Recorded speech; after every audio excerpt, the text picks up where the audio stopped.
Sahih al-Bukhari. Bismillahirrahmanirrahim, të nderuar vëllezër dhe motra kudo që jeni. Assalamu alaikum wa rahmatullahi wa barakatuh. Mirë se ardhët në takimin e radhës rreth komentit të haditheve të Sahih Imam Bukhariut, Allahu e past mëshiruar. Jemi dhe me tej duke folur rreth Kitabul Iman, kapitullit të imanit, dhe jemi tek nën kapitulli bab ma jaa an al a'mala bin niyya, ajo çfarë ka ardhur se veprat janë sipas niyetit. Respektivisht tek hadithi 50 i këtij kapitulli, ku Imam Bukhariu e cek hadithin e Omerit radiallahu anhu, se pejgamberi sallallahu alaihi wasallam ka thonë, innamal a'malu bin niyat wa innama likulli imri'in ma nawa. Faman kanat hijratuhu ila Allahi wa rasulihi fa hijratuhu ila Allahi wa rasulihi. Dhe cek hadithin. Omeri radiallahu anhu, ai sahabi i bekuar, tregon se ka dëgjuar pejgamberin sallallahu alaihi wasallam duke thënë, veprat vërtet janë sipas niyetit. Dhe njeriu shpërblehet sipas asaj çfarë ka bërë niyet. Nëse ka bërë niyet më shpërngul për hir të Allahut, ai ka shpërblimin për hir të Allahut. Po nëse ka bërë niyet më shpërngul për ndonjë interes të dunjas, ai ka çfarë shpërblim, por nuk ka shpërblimin e Allahut. O li kulli imri'in ma nawa, dhe çdo njeri shpërblehet sipas niyetit të tij apo niyetit që ka. Ky hadith ka qenë hadithi i parë të cilën ka filluar Imam Bukhariu librin e tij. Dhe atje në fillim kemi thënë se ky hadith na vije prap dhe ja këtu erdhi. Atje ka filluar Imam Bukhariu librin e tij për mbledhjet e tij të haditheve të pejgamberit sallallahu alaihi wasallam, këtë hadith për bereqet dhe për të treguar se sa rëndësi ka niyeti. Dhe shumë gjëra tjera për të cilat kemi folur bukur gjatë atje në fillim tek hadithi një fjalë, po i njëjti hadith, vetëm se këto në verzi janë më ndryshe, më të shkurt, atje më të gjerë, pak më ndryshe. Ndërsa këtu e cek Imam Bukhariu këtë hadith për të treguar se amelet, se imani është, nuk ka fjalë goje. Nuk ka fjalë goje. Imani është amel, do të punu për me vërtetu që je besimtar. Dhe se amelet, veprat janë për imanit, e që me këtë dënë të kundërshtoj murgjit, fraksioni murgjit dhe të tjerë, të cilët thonë, mendojnë se fjala e njeriut la ilaha illallah Muhammadur Rasulullah i mjafton për të qenë besimtar, edhe nëse nuk e ka me zemër, edhe nëse nuk e ka qëllimin e mirë, edhe. Pra thuj fjalë goje la ilaha illallah Muhammadur Rasulullah dhe të mjafton. E që këthët kjo nuk është e vërtet, kundërshtohet me argumente, dhe argumentet me të cilat kundërshtohet. Por imani është vepër, është amel, është bindje, është fjalë goje. Tanat janë iman. Dhe se amelet, veprat janë pjesë e imanit, dhe se imani shtohet, e forcohet me amelet mira, dobësohet e paksohet me amelet liga. Allahu na ruajt. Andaj nuk kemi që ka zgjasëm shkron të ndëruar rreth komentit të këtij hadithi, pasi që e kemi cekur në fillim atje që shtash pak më lart tek hadithi i parë, ku i njëjti hadith është përsërit atje në fillim, është cekur dhe atje kemi folur gjëra gjatë për këtë hadith, andaj me kaq që përfundojmë. Në vazhdim e cekëm hadithin tjetër, që është hadithi 51, në të njëjtin nën kapitull, ku bab ma jaa al a'mal bin niyya, ai çfarë ka ardhur se amelet janë sipas niyetit. Amelet janë, veprat janë sipas niyetit. Për çka ke bën niyet, për çka të shpërblesh te Zoti. Dhe kjo është rregull e madhe e Allah, do ta di njerëzit. Rregull e madhe e Allah. për çato që ke pas qëllimin, sipas qëllimit tënd, shpërblesh te Zoti. Njerëzit mund të ndrojnë qëllimin qysh ti përshtatet. Apo qysh të lyp veni, ku veni. Qysh të lyp ku veni, kë ndryshon jetën, qëllimin. E jo. Sepse për ashtu, ditën e kiametit, edhe ata që kanë bo keq, mundohen me justifiku. Por jo dhe jo, nuk pranohet. Qëllimi është këq për të pranuar vepra të madhe Zot. Në vazhdim, Imam Buhariu e sjell një hadith të shkurt por shumë të rëndësishëm an Abi Mas'udin an an-nabi sallallahu alaihi wasallam قال إذا أنفق الرجل على أهله نفقة يحتسبها فهو له صدقة إذا أنفق الرجل على أهله صدقة نفقة يحتسبها فهو له صدقة.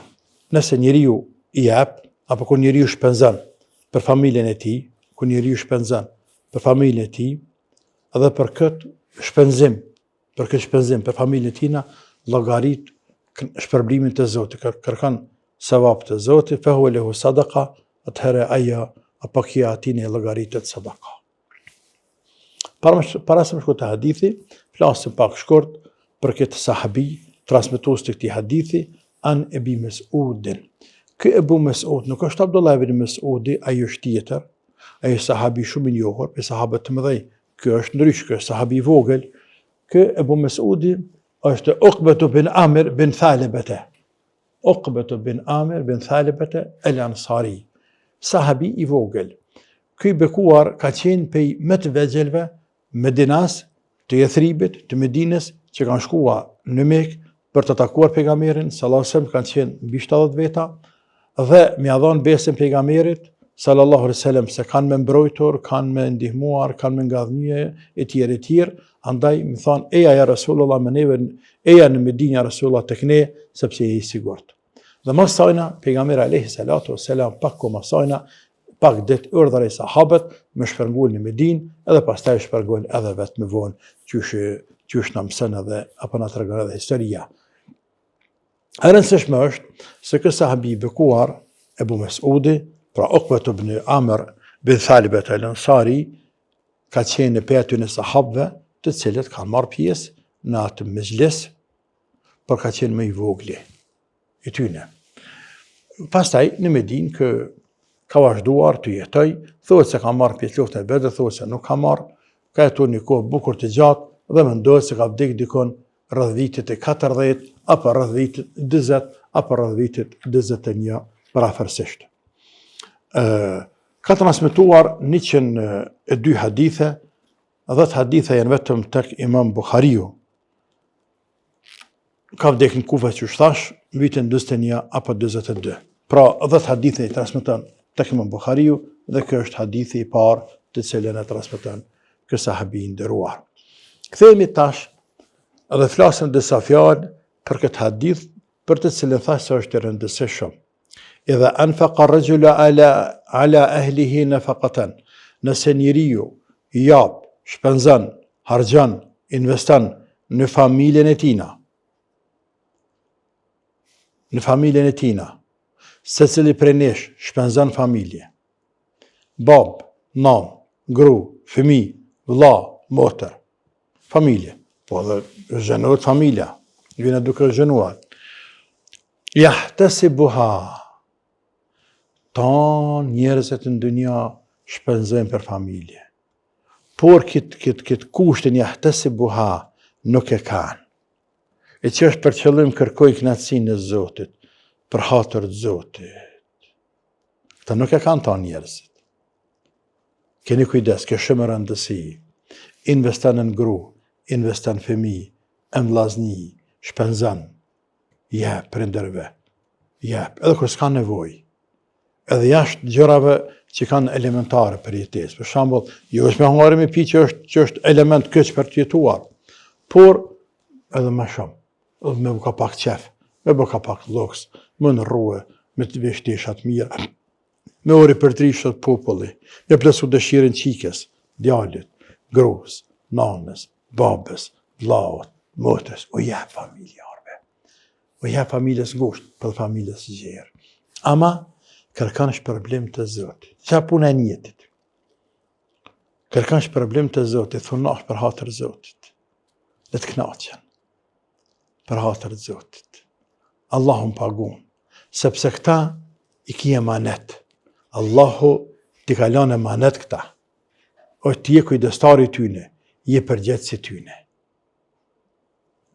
E tash se përgjegjësi tyne, se kujdestari familjes, jo vetëm që i mban dhe kujdesesh për ta, për gjërat elementare të domosdoshme, por edhe më shumë.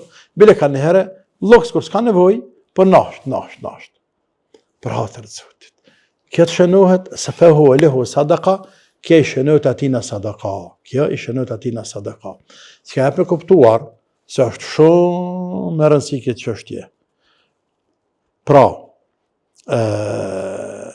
njetin me pas, me fitu sevap për hatër të Zotit, me fitu sevap të Zotit, dhe mëse shtrëngot dorën për balë familjes.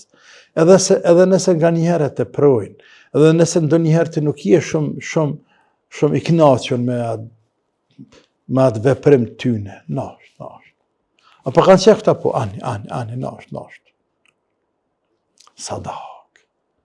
Kështu që edhe gëzën familjen, edhe ngritësh të Zotit, sepse sadak, çdo sadak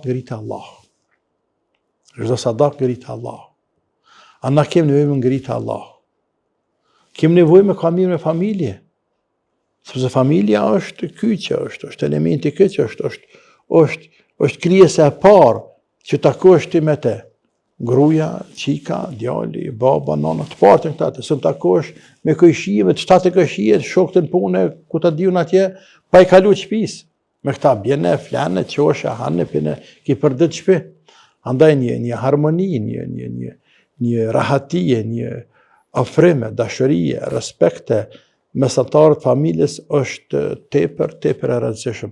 E ndër shkaqet që të ndihmojnë ty me qenë familja knaqne me ty dhe me pas një knaqësi, një lumturi, është mos ja shtrengue. Mos me shtrengu shumë e qenë dorë shtrënguar, por lëshu dorë, nasht, për hatër të Zotit.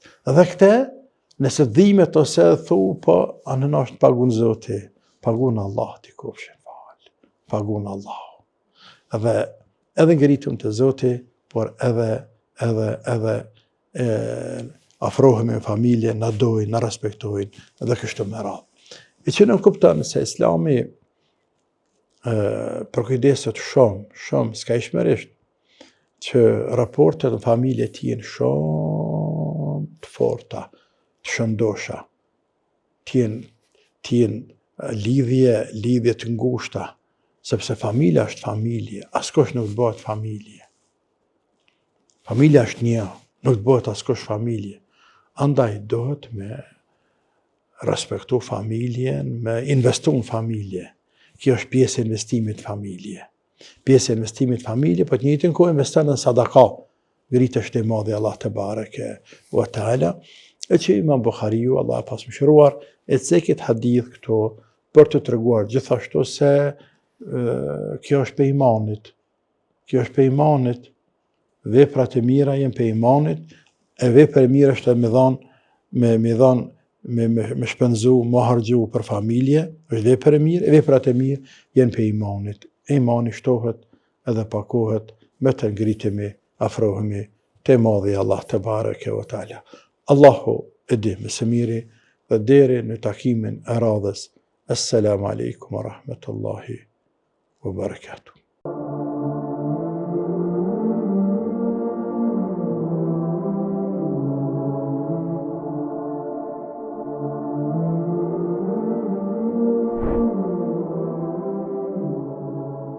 صحيح البخاري